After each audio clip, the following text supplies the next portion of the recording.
¿Usted cree que esto es el inicio del fin de ese ciclo de una época donde Odebrecht hizo lo que hizo nuestro país? Y ayer escuchaba pues que eran 36 millones de dólares, que más o menos representa la cantidad de peruanos que tenemos nosotros. Es como si nosotros hubiésemos pagado $1 por cada peruano para darle a Alejandro Toledo. Sí, es vergonzoso ese ciclo perverso que se inició con Alejandro Toledo en cuanto a corrupción se refiere, ¿no? Se le había depositado en él muchísima esperanza luego de 10 años u 11 años de un gobierno de Alberto Fujimori que quería romperse y que él criticaba mucho por los temas de corrupción, pero nos dimos con la triste sorpresa que él era quizás hasta más corrupto que el propio Alberto Fujimori. ¿Te planteas tú o me planteas si es que se rompe un ciclo o se corta un ciclo? Yo no sé si se vaya a cortar, porque él podría todavía acogerse, por lo menos teóricamente, a una colaboración eficaz. Y si así fuese el caso y aportase nuevos medios probatorios, cosas que algunos o personas que pudiesen estar involucrados y que no han sido consignados en las investigaciones preliminares por parte del Ministerio Público, el ciclo todavía no se habría cerrado, ¿no? Pero qué interesante lo que usted, doctor Romero, trata de darnos un poco una luz, porque si bien es cierto, Alejandro Toledo se le ha traído por uno de los casos, pero tiene dos pendientes todavía que son mucho más agravantes. Y en el último caso, que es la interoceánica, ya está ahí, en ese momento, ya está la figura de organización criminal, no en los anteriores delitos, ¿o me equivoco? Hasta lo que yo tengo entendido, por supuesto no sigo el caso punto por punto, tampoco no es mi especialidad el tema penal, que es el caso en particular. Yo creo que sí, pues solamente es una parte del tema. Creo que todavía hay mucho pan por rebanar, porque se abrió el abanico después de 10 años a raíz de un tema circunstancial que fue el que un corredor de inmuebles no se le pagó su comisión respectiva. Él hace la denuncia después de 10 años, perdón, después sí, ocurrido después de 10 años, y ahí se abre un nuevo tema, el tema de Ecoteva, y comienza a abrirse un abanico. Y a él se le ha traído, como tú bien dices, por el tema de la interoceánica, pero ya estaba en camino también el cuadernillo de Coteva, en la cual también se le involucra a Elian Carp, ¿no? De manera que acá hay varios hechos todavía por investigar. Me parece que el ciclo todavía no se ha cerrado totalmente, o no se cerraría totalmente solamente con la venida de él. Eventualmente podría ampliarse este círculo, ¿no? Ahora, él está apelando a que como él tiene una condición que es mayor de edad, tiene unas enfermedades crónicas y una del cáncer que no está aprobado, que él debería irse a una prisión preventiva como lo fue Pedro Pablo Kuczynski. Entonces, como abogado yo le pregunto a usted, ¿el hecho de que él se haya sustraído a la justicia no agrava su situación legal? Sí, por supuesto. En realidad no es previsión preventiva, sino el arresto domiciliario en el caso de PPK, que es distinta la figura, cuando ambos podrían ser arresto preventivo, ¿no? Detenciones preventivas, pero uno sería en el domicilio y el otro dentro de un penal, como en este caso en el Barbarillo. Ahora sí, ciertamente lo que tú dices es correcto. La situación, él se retira, aun cuando no tenía orden de detención al momento de salir del país, sí ha hecho resistencia y ha buscado todos los argumentos para evitar la extradición.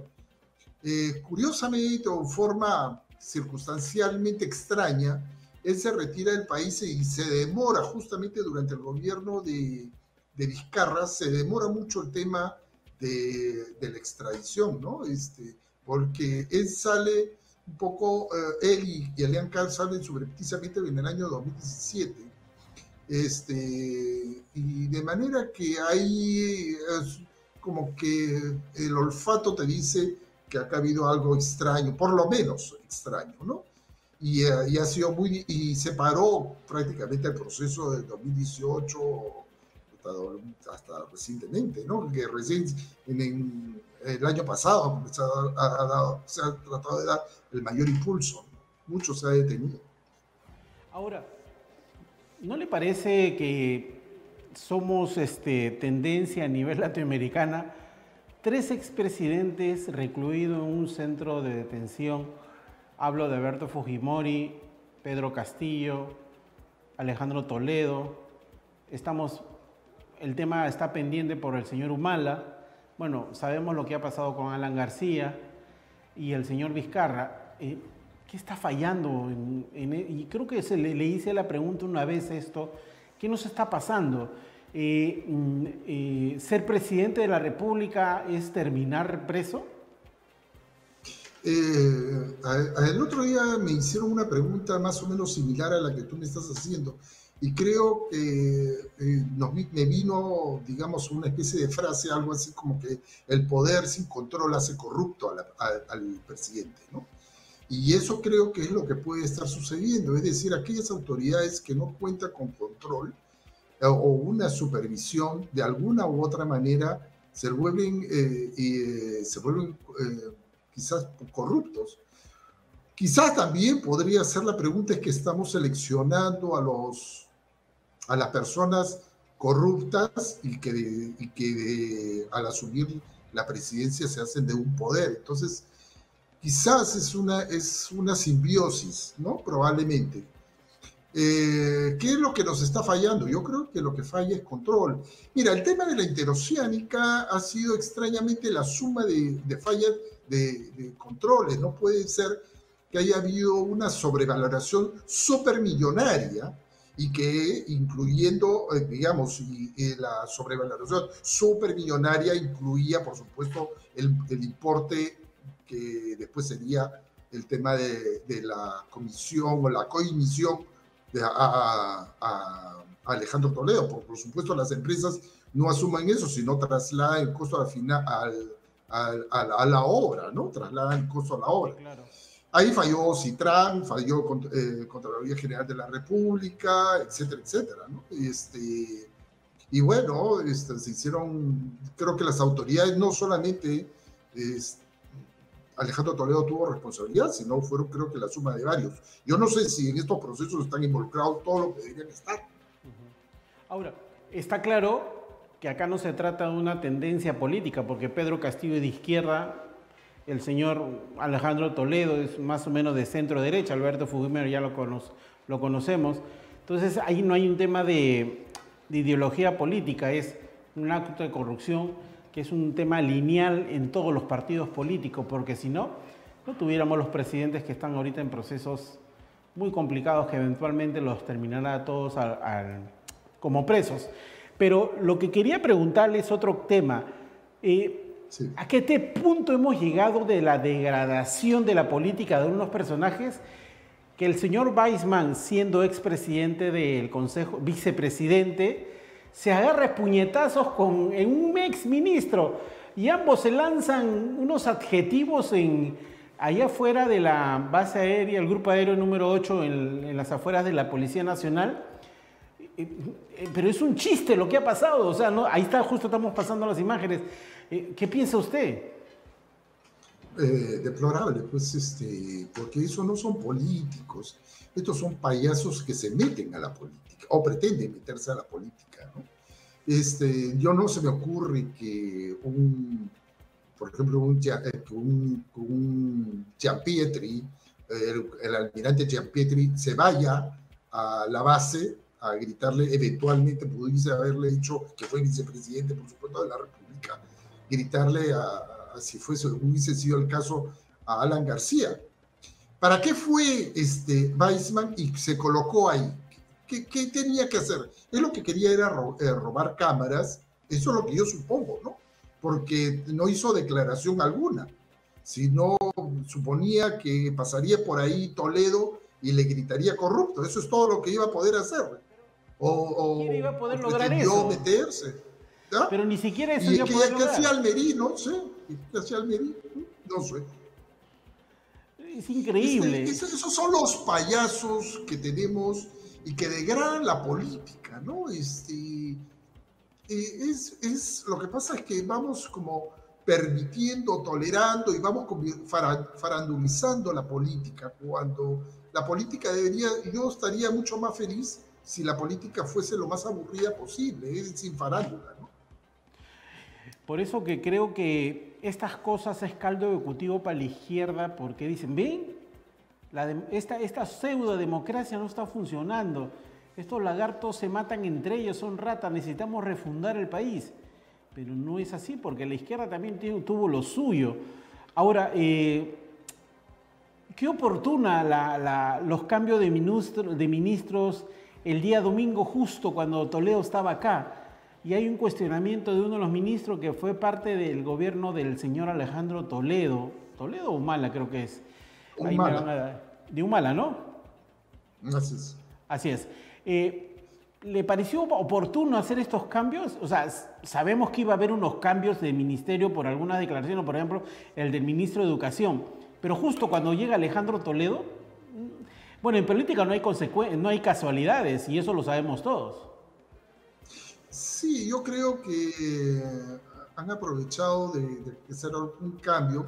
Mira, a mí me parece que los cambios que se han hecho con respecto al ministro de Educación ciertamente se ha ido de boca. Yo creo que él podía guardarse sus opiniones porque es una cuestión de Estado. En realidad él podía tener sus opiniones personales, pero siendo ministro debía haber mantenido cierta cuidado, aun cuando yo lo reconozco como una persona sensata, que yo coincido, yo comparto con él, pero creo que tenía que ser un poco más cuidadoso.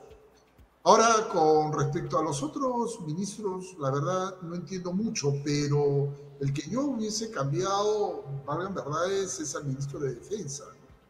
Yo creo que más bien, yo creo que era uno de los ministros más cuestionados, y no al ministro del Interior, pero sí al ministro de Defensa, ¿no? Yo creo que hubiese sido una señal mucho más clara con respecto a su comportamiento, respecto a su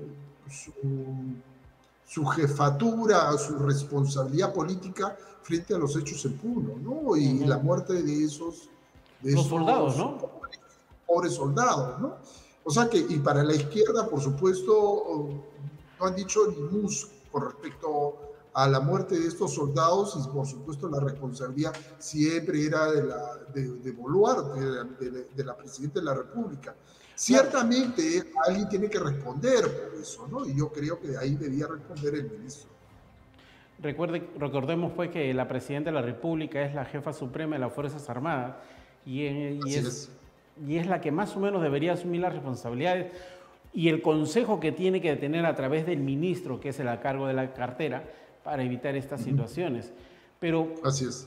Vamos, o sea, Dina Boluarte, ¿de dónde se tiene que agarrar? Porque si sigue en la presidencia es por un tema de un pacto político obvio desde el Congreso para sostener a la presidencia de la República. ¿Y eso hasta cuándo va a dar? Porque va a llegar un momento donde el Congreso va a ir apretando más la situación de la permanencia de Dina Boluarte con las investigaciones que se vienen dando. Y la izquierda va a seguir empujando para un tema de la vacancia presidencial, que sabemos que no tienen los votos en este momento en el Congreso. Sí, pues va a ser todavía un camino todavía un poco largo que transitar sobre esto, sobre el tema de la vacancia me refiero. Yo creo que todavía lo veo difícil, ¿no? Yo creo que por lo menos no me da los elementos para considerar por lo menos una vacancia inmediata. No creo que se dé. Si impidió el uso de arma directamente, habrá que demostrarlo, ¿no? Yo no creo mucho en la teoría mediata que se aplicó en otras circunstancias, o la autoría mediata, pero creo que hay que ser muy precisos si es que la presidenta de la República es responsable directamente de esos hechos, ¿no? Así es. Volvamos al tema de Alejandro Toledo. Sí. Han estado desarrollando una estrategia mediática, por lo menos en los medios de comunicación, para presionar para que Alejandro Toledo vaya a su domicilio a cumplir esta detención preliminar domiciliaria, estableciendo que hay una condición médica por la edad. Si bien es cierto, a diferencia de Alberto Fujimori, Fujimori está condenado y sentenciado y él permanece en un penal, en este caso de Barbadillo. En el caso de Pedro Castillo, la figura lo conocemos. ¿Por qué tendría que hacer la excepción en el tema de Alejandro Toledo? Yo sé que usted no es penalista, pero más o menos yo no coincido con eso. Yo creo que existen elementos suficientes y delaciones que apoyan fuertemente la tesis de la Fiscalía. Y él ha demostrado de que es una persona sumamente mentirosa, cínica, y creo que no podría dar. Si yo fuese juez, diría con dificultad otorgarle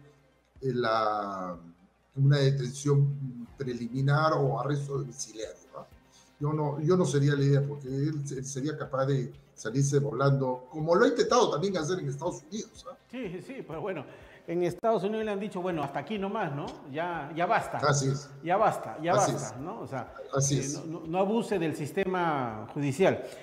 Una de las cosas que han estado criticando también es a la fiscal de la Nación. La escuché a la excongresista Cecilia García en su programa Insistosa, que la fiscal no tuvo por qué ir Bueno, la fiscal es la titular del pliego del Ministerio Público. Al ser un alto funcionario, y la norma lo dice, como en un expresidente, tiene que asistir la fiscal de la Nación. Lo hizo con Pedro Castillo y lo tenía que hacer con Alejandro Toledo.